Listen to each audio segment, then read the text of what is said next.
I'm Rickey Rackzz, not just hopped out the porch with Dirty Glove Bastard. Head down, ass up, titty twerking, pussy popping, super soaker, monkey gripping. Think I got a Gucci pop. All right, today we got Rickey Rackzz jumping off the porch with us today. Gang. How you feeling today, fool? I'm feeling cool, man. I'm feeling smooth. For sure. Decent. It's a pleasure to have you on the porch here today with us, man. It's a pleasure to be here, my brother. For sure. Appreciate having you, gang. So tell us, what's life like in Chicago for those who wouldn't know? Man, that shit fucked up. That shit fucked up, man. They shooting up every fucking thing out there, man. That shit crazy. So what part of the city are you from? I'm from the north side of Chicago, man. Cabrini Green area. I used to stay in Cabrini Green. And it's like all in the area, but my daddy from the other side and my mama from the projects, the actual project buildings. So growing up, I stayed in the project building until I moved with my daddy, and then I was on the other side. For sure. So how would you describe your childhood coming up out there? Oh, it was sweet. My daddy was a drug dealer.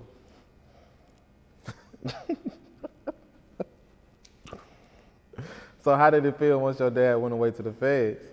That shit, it kind of fucked me up. Like I was kind of like, you feel me, scattered locked, cause my daddy got locked up when I was 16. When I was 16 and shit in high school and shit, it's like shit just stopped and I had to figure this shit out on my own. Shit. Straight up. So when would you say you jumped off the porch? Around that 16, 17 age. That's when I started making my own money, my own, like, you feel me? So what are some of the dangers you experienced growing up in Chicago? Shootings. Maybe shooting that bitch up. So growing up in the city of Chicago and experiencing some of the mishaps that comes with the streets of Chicago, in your words, how would you describe the night you witnessed somebody die trying to rob you? Man, that shit was crazy. That shit was like a movie, man. I was sitting in the car chilling, minding my own motherfucking business, man. And a group of niggas walked up to the car. One of them walk up to the door and shit. I'm chilling and shit. I'm really in my phone, not paying attention, but one of them walk up to the car and I see the nigga. I'm like, damn, like, I don't know you, but I know like of you. Like, you feel me? I was in 3rd grade with your sister and shit. So he walked up to the car. I guess he was a gangster now. So he walked up to the car and shit. He got a book bag on to the front. Now he unzipped the book bag. He walked to the car. It's a book bag full of pipes. It's a book bag full of pipes. He say, "What's up? What's up?" He, "What's up? What's up?" I'm thinking we had a motherfucking episode of The Simpsons. We say what's up like 7 times to each other. So he fucked that, run them pockets. Now when he say that, he try to open the door. When he pulled open the door, I guess one of the people who was like, who he's with, like, I don't know, they pushed the door back up like, nah, get off that. And we was at a restaurant getting some food, so my homie, he was on the inside getting the food. So he see what's going on. He see the group of niggas surrounding the car and shit, so he coming out to see what the fuck going on. It's like 6 or 7 of theirs outside of the car. My arm on the door. So when my homie come out, like when he opened the door and shit, my arm was still bracing the door, so it never opened back, like it never opened fully. So when they pushed the door back closed and shit, my homie came out the restaurant trying to see what's going on. The whole time while we going back and forth saying what's up, I knew the gun was in the glove department, so I'm like fake flicking for that motherfucker trying to get it open. But it ain't my car, so I don't really know what the lever at. So when my homie come out, it take the attention off of me, so they turn around like, man, he with him, what up, woo. So I'm able to get the gun. I put one in the head, and my homie, he come out. Shit, he walked straight through the crowd. He grabbed that motherfucker from me. He get to blow on that bitch with like no questions asked, cause he see what's going on. Shit, he blow that bitch, they scatter like roaches. But one of them, shit, they land on the floor. So my cousin's like, man, Joe, old motherfucker dead. I'm like, man, his ass ain't dead, he faking. His ass out there laid out like a pancake. Shit, so my homie come. I mean, he do what he do, whatever. We get in the car. As we pulling off, the police pull up. Shit. And that was that. We was on some like, we ain't gonna tell nobody what the fuck happened type of shit, whatever. Ooh, but the next day, well, probably like 2-3 days after that, they had my homie picture on the news. Like, we looking for him, whatever, ooh, but shit. We the victims, we ain't the suspect. Y'all can't fucking with us, so it is what it is on that. But I'll just be thinking like how the situation could have turned, and like, you feel me, with the matter of seconds, that shit could have been the other way around, or like, you feel me? So it's fucked up out there in the city though. That's shit you gotta go through though. So how would you describe your mental state, like seeing your homie on the news, you know what I'm saying, experiencing his life in Chicago? What made you say, you know what I'm saying, we finna shift it? It was points, like before that point, I was already in the process of shifting my shit, like, you feel me, getting on this music shit or whatever, but like that was like one of the, what the fuck they say, the needle that broke the camel back and shit like that, that gave me a real like, all right, man. Cause that shit, that situation easily could have turned around and went left, like, you feel me? Yeah. So you end up going to college though? Yeah, I went to college twice. I dropped out twice. Man, college that shit was the most boringest part of my life. It was cool though. I actually started rapping when I went to college. For real? Mm-hmm. What about college was boring, would you say? That shit was just whack. That shit just wasn't, you know, some shit just not for you. It just wasn't for me. Yeah. What was your major? Business. That's why college is where I picked up on my fraud career heavy in college. I was going crazy in college. For sure. So what motivated you to start making music? I used to be in my dorm room, bored as hell, and I had a MacBook. And one of my homies who I went to school with, his name Mensa, he dead now, R.I.P. my dog. But we used to, like, we wasn't on shit, and like, we weren't really doing shit in school. Like, we weren't going, we was just fucking with bitches and thought we was rapping. So we'll go into the study hall with the MacBook and shit, cut on the instrumental, cut the camera on, and start freestyling and shit. Swear we in that bitch making motherfucking music videos and shit. That shit used to be funny as hell. Straight like that? Yeah, yeah. So who would you list as some of your musical influences? King Louie, that's who, like, the first motherfucker who, like, really made me want to rap. This dude named King Louie from Iraq. He had came down there one time and he performed in like our little cultural center and shit. And I just seen like the reaction he was getting. I'm like, damn, I'm like, that's hard. Like I could do that type shit. Yeah. But one of my biggest music influences is Young Thug. I fuck with Young Thug. That's hard. You don't fuck with the Beat King? Who was that? I mean, not the Beat King. What's that nigga named? The Pope. The Pope? The footworker dude? Yeah. You know what's crazy? When I was little, he used to stay like in the same building as my auntie and shit. So the time like when he was like busting and like, you feel me, hot in Chicago, he used to stay like right next to when I used to go to my auntie house and shit. I used to see him and shit. I used to really think I was seeing the famous motherfucker. With the Pope, my dog though, I just bumped into him the other day at a little hookah lounge and shit. That's cold. Yeah. So when would you say you decided to take music serious? In my dorm room in college. In my dorm room in college, shit, I was doing a little shit on the little freestyles on the computer, and one of my homies down there, who I was selling the lean with, he took me to a studio down there. I recorded my first song, and that's when I was down there at SIUE. That was like 10, 15 minutes away from East St. Louis. So he took me to a ghetto-ass studio in East St. Louis. And I recorded my first song, and it's been up since then, shit. That's hard. So what do you feel like brings the best out of you and your music? My personality, My voice is unique, and shit, I'm just that nigga overall. If like I had a scale of accolades from ain't that nigga to that nigga, like I'd be like up there, like that nigga, they gonna have my picture right there, like, you feel me? Straight like that. Straight like that, man. For sure. So who are some of the rappers from the city, you know, Chicago, that you got a relationship with? I got a relationship with damn near every rapper in the city. Like, damn near any rapper in the city that you could think of, like, I either got the song with them, like, you feel me, have a mutual, But me and Polo G actually from the same block. We from the same hood. So how would you describe your relationship with Polo? That's little bro. Back when,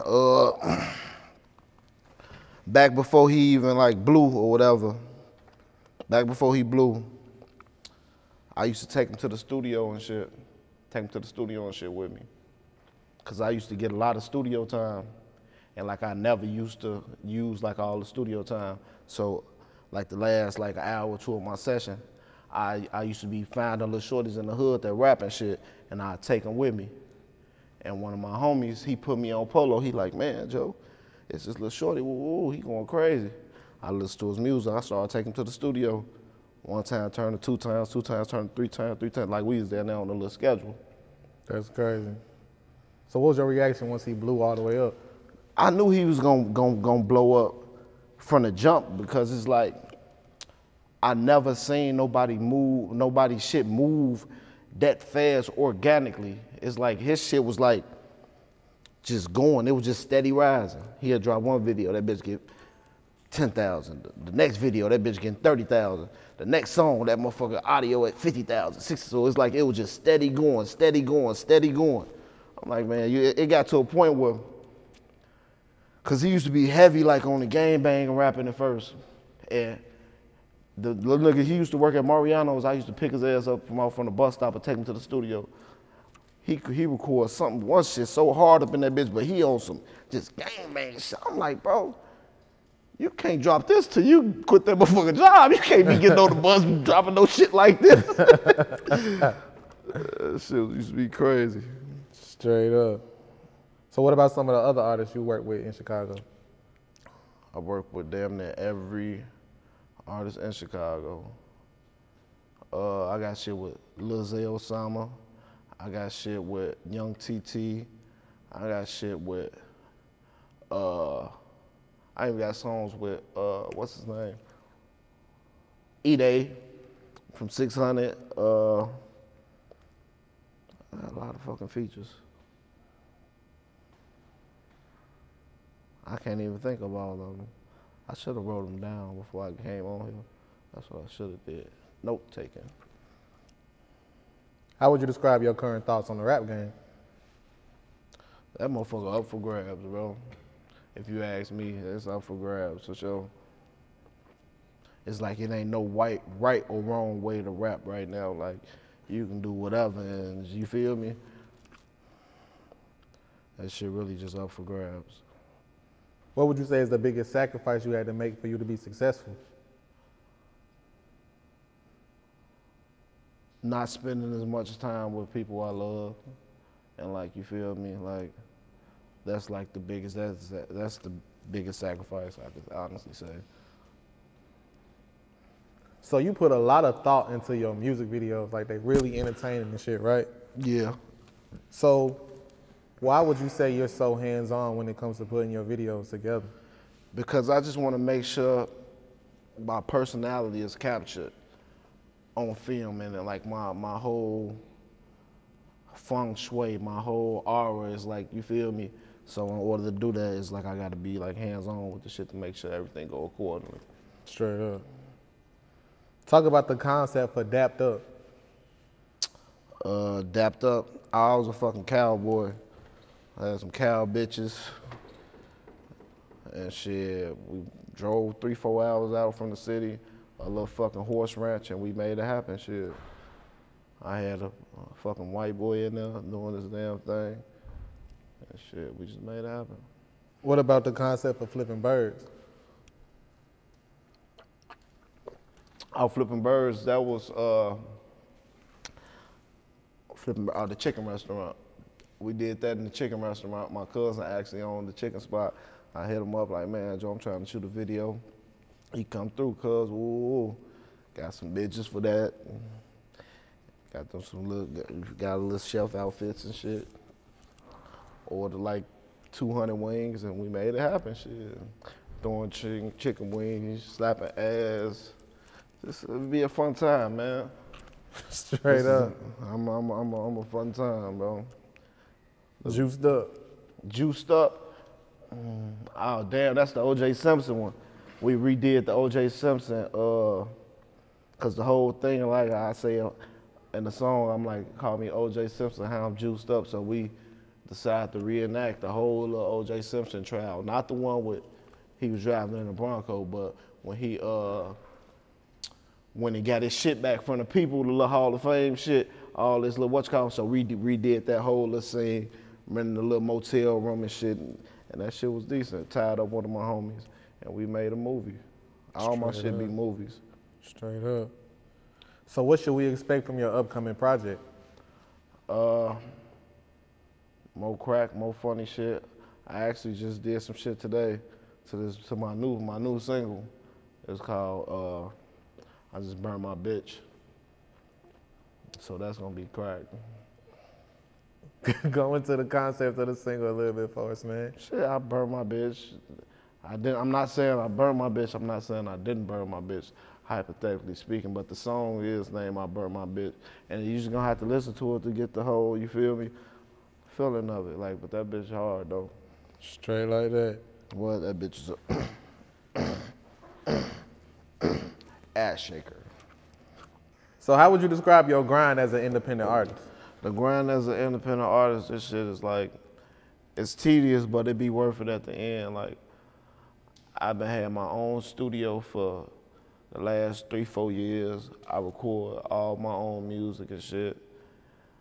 And my first studio, I got kicked out, so I had to, you feel me, get my shit together. And like, I had my studio equipment in the storage unit for a whole year before I even found another spot. So you feel me, set up like again. So like the grind, like that shit be tedious, man. Finding the team, building a team that I can trust and move with and rotate with, like that shit. It's like everything, man. Like, but motherfuckers taking the necessary steps to, you feel me, get to where I need to be. Straight up. So would you ever consider signing to a major label situation? Hell yeah, they come with that chicken. Sharks or JJ's? You say who? Sharks or JJ's? Uncle Ramus.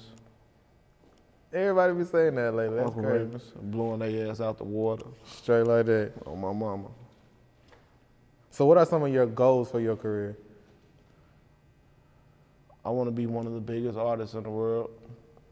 I need all them endorsement monies and shit, and I want to get in movies and shit. I want to do all type of shit, TV shows, all type of shit. Like, music is just like not my stopping. Like, you feel me? Music is cool, I do, but I also do like I'm a hell of an actor. I could turn to Denzel Washington right now on this stage.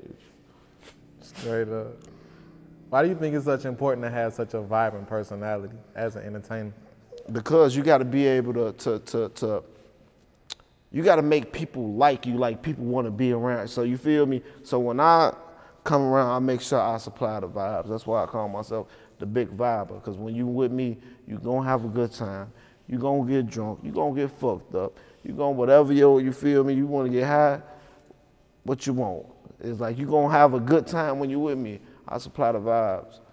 And like the party never stopped with me. I never want to go in the house. Straight up. I never want to go. I would never want the party to end. So what else are you working on right now? I'm just working on singles. Like I got a bunch of songs. I got like damn near over probably fucking 1,500 songs recorded. So I'm just like making my shit more so single drop based. So you feel me? Just focusing on singles, dropping them, man. Being consistent. Straight up. That's the type of time I'm on. Any last words and shout outs? I want to thank my mama. I want to thank God. I want to thank my motherfucking self. for just being a stern and, you feel me, stand-up guy I am, because it got me a lot of places in life. And I want to thank my team. I want to thank my dog, Polo, for giving me opportunities to, you feel me, succeed in this shit. And I want